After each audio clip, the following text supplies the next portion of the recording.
kareka nditese kufona ndoda usiziwe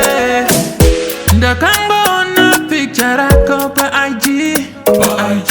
ine ndakangona video rako pa TikTok ndikati uyu ndiye atatendereza njere zangu ndiye afiringisa mafungiro wangu ndiye atopiringisha shirongwa swangu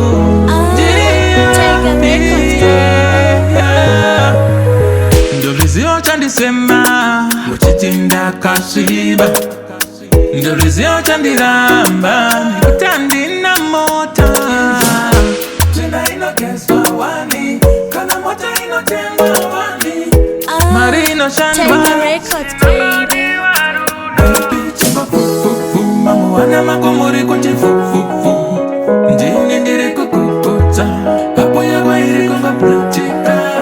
Baby chimba fufufu Mamu wana makomori kuchi fufufu Ndini ndiri kukukuta Wani ya kwa hiri kunga prosmela Saka ande kubawa Ndoda kumbaguratiza pawa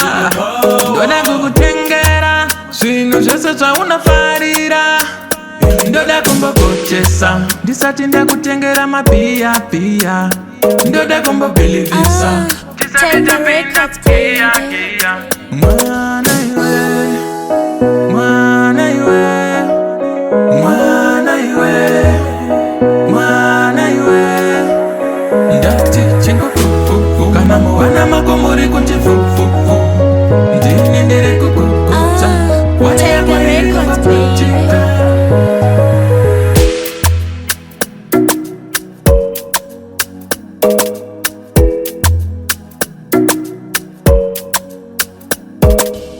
Ndini ndiri kutexta Bata undiziwe Ndiri kutoda kukuona Ndoda undiziwe Ndakangona picture rako pa IG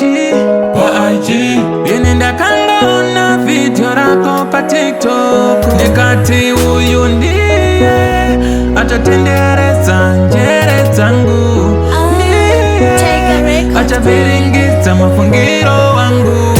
Ndiye aviringiza zirongwa zangu Mamu wana makomori kuti fufufu